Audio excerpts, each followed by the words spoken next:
Hi Tachu.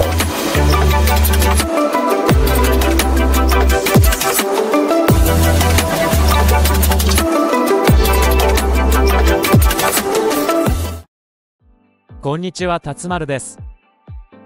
今日は新しい攻略動画を持ってきました。今回の動画は専門家についての第2弾となっています。専門家についてのおすすめ育成法、おすすめスキルなどをランク付けし紹介していきます。自分に合った育成方針を決めるための参考になるので最後までお見逃しなく。専門家の獲得・育成・スキルについて基礎から見直したい方はこちらの動画を参考にしてください。またメンバーシップでは個別の育成相談、プレゼント企画を実施します。ぜひご参加ください。攻略動画も見逃さないためにチャンネル登録よろしくね。今回の動画ははじめに各専門家の評価について、育成方針別のおすすめスキルの順で紹介していきます。まずはじめに各専門家の評価基準について説明していきます。この評価には辰丸の主観も含まれますので、育成時の判断材料の一つとして参考にしていただけると幸いです。評価は S から D の5段階で評価していきます。S ランクは必須級、絶対に優先したい。A ランクは強く推奨、できるだけ優先したい。B ランクは推奨、状況によっては優先したい。C ランクは無難、あまり推奨はできない。D ランクは非推奨、推奨できないといった評価です。それでは専門家の評価について見ていきましょう。専門家の評価は各プレイヤーの育成具合によっても変わるということを前提として覚えておいてください。例えば例のように全ての施設開発済みのプレイヤーがいたとしましょう。そして彼はどちらから育成するべきか迷っています。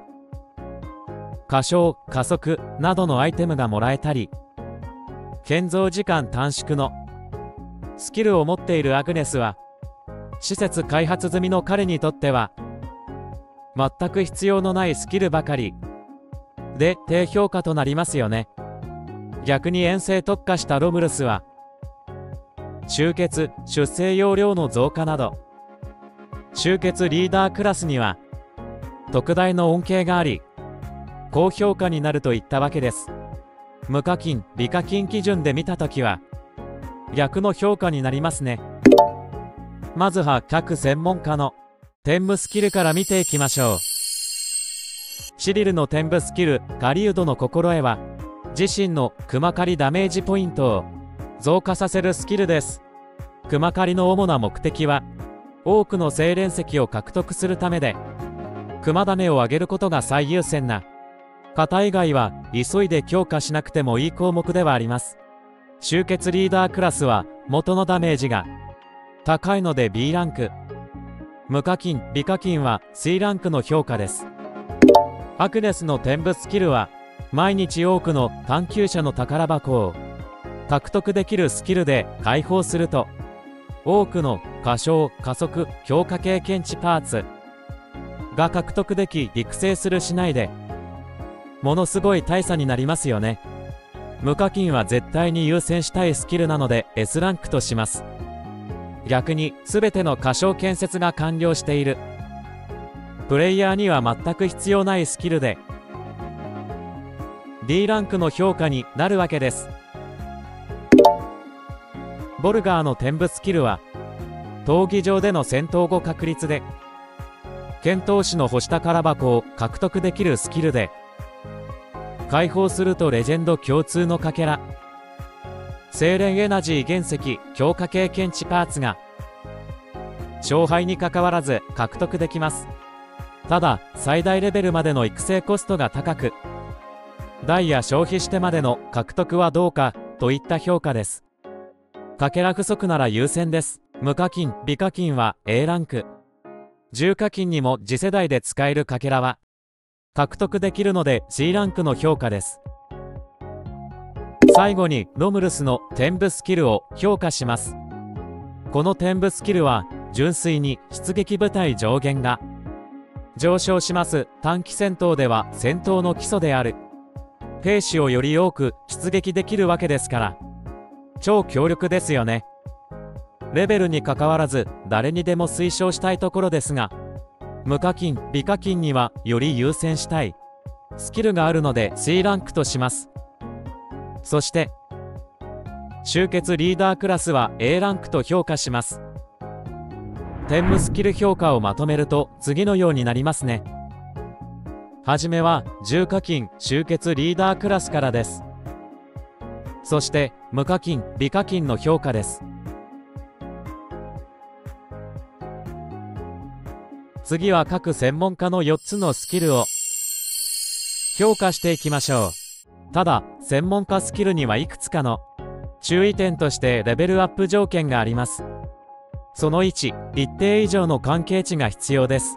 専門家スキルだけ強化はできない仕組みですね。その2、一定以上の合計スキルレベルが必要です。図のような状況であれば合計レベルは27となります。これらの条件からある程度は平均的に強化しないといけないと前提として覚えておきましょう。それではシリルから順番に評価しますね。第1スキル範囲資料の評価ですが、重課金者は B ランクです。第2スキルリサイクルは経験値パーツが余っている場合 D ランクで不足なら S ランクです。第3スキルも同様で精錬石が不足しているなら S ランクの評価ですね。第4スキル居住キラーは B ランクです。次に無課金美課金クラスの評価をしていきます。第1スキル評価が自集結のダメージに期待できないので C ランクと少し評価が下がるのと、確定で資源不足のため第2、第3スキルが S ランクになった以外変わりませんね。これらの評価を踏まえた育成ポイントは第2、第3スキルを最優先で強化することです。最大レベルであれば毎回5個追加され、長期で見ると大差となってきます。どうして優先するかは、第1、第4スキルを仮に最大レベルにしたところで、せいぜい1、2個の増加が限度だからですね。次は2人目、アグネスの専門家スキルを評価していきます。まずは重課金者の評価です。すでに多くの資源が余っている方にとっては必要のないスキルが多いです。まだ今後の活用を見込める第2スキル、第4スキルは C ランクで、第1、第3スキルは D ランクの評価ですね。次に無課金美課金クラスの評価をしていきます。重課金者と打って変わり資源不足の方にとっては全体的に高評価となります。第1、第4スキルは A ランク、第2スキルは B ランク、第3スキルは先行サーバーなら D ランク、後発なら B ランクの評価ですね。アグネス育成のポイントは重課金クラスと無課金クラスで評価が分かれます。重課金クラスは後回しにしましょう。無課金クラスには全体的におすすめなのですが、第1、第4スキルを優先し、情報イベでの資源獲得や神秘ショップで使える神秘の紋章を早期獲得することで大差をつけることができますね。次は3人目、ボルガーのスキル評価をしていきます。まずは重課金クラスの評価です。第1スキル、第4スキルは B ランク、第2、第3スキルは競技ショップでの必要資源の有無で評価が分かれます。レジェンド装備宝箱、ミスリルなど不足なら A ランクの評価です。次は無課金美課金クラスの評価です。重課金ほど戦力を生かしての上位入賞が困難であるため少し評価が下がります。第1、第4スキルは C ランク、第2、第3スキルは A ランクの評価です。そしてボルガー育成のポイントは第2、第3スキルを優先的に強化することです。第1、第4スキルを無課金クラスで強化するのはやめましょう。なぜなら強化したところでランキング上位に入るのは困難だからですね。第2、第3スキルを早期開発し、より安価で資源を獲得しましょう。最後はロムルスのスキル評価をしていきます。まずは重課金クラスの評価です。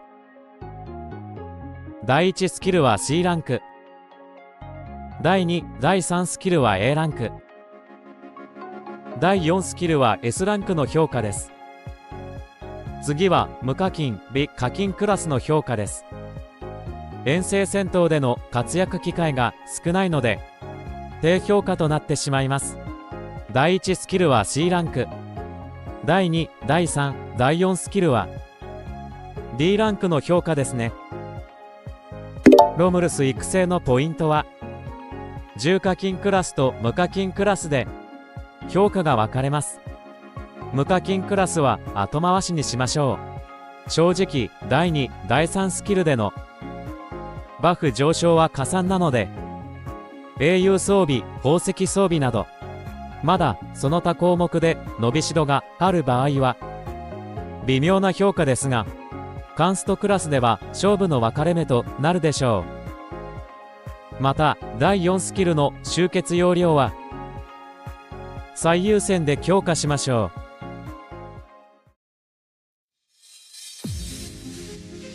重課金集結リーダークラスの第1位はロムルスです。天務スキル、専門家スキルともに育成有無で勝敗が決まることも少なくないでしょう。第2位はシリルです。シリルの強化で熊狩り参加者の報酬アップに加え100レベ到達で狩猟技術が解放され、さらにバフを積むことが可能になりますね。そして第3位はボルガーです。闘技場でも高順位を狙えるのでレジェンド英雄装備ミスリルがまだ不足している方は格安獲得の大チャンスです。次は無課金、B 課金クラスのランキングです。第1位はアグネスです。なんといっても天務スキルが強力です。早期開発で歌唱など多くの資源獲得につながりますね。第2位はシリルです。自集結のダメージに期待できないので第2、第3専門家スキルを重点的に強化しましょう。第3位はボルガーです。天賦スキルは勝敗にかかわらず宝箱を獲得できますし、専門家スキルはミスリル、レジェンド装備宝箱を安価で獲得できます。英雄装備育成に取り組んでいる方にとっては特におすすめとなりますね。まとめに入ります。重課金集結リーダークラスからです。育成コストは高いですが、まずはロムルスを優先的に育成しましょう。第4スキルの集結容量上昇は勝敗を大きく左右する項目です。その他専門家は平均的に育成しバフを積み重ねましょう。またシリルを育成し100レベルに到達すると狩猟技術の項目が解放され、さらにバフを積むことが可能です。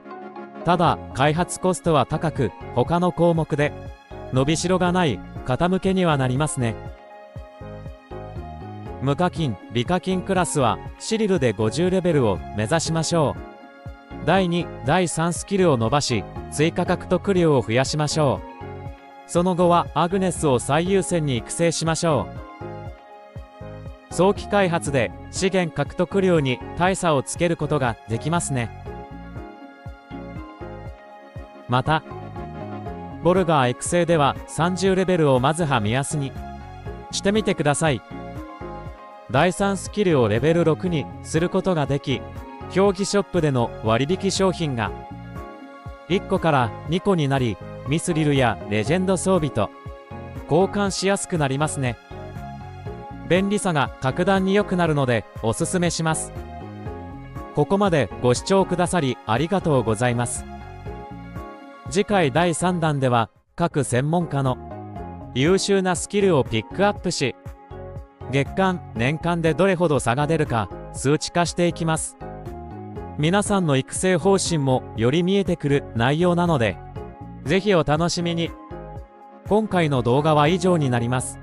専門家の優先順位を決めてライバルに差をつけよう。この動画は専門家スキルのランク付け、おすすめ育成順について紹介しました。辰丸の動画を見てくれてありがとう。この動画がいいと思ったら、グッドボタン、コメント、チャンネル登録よろしくね。またね。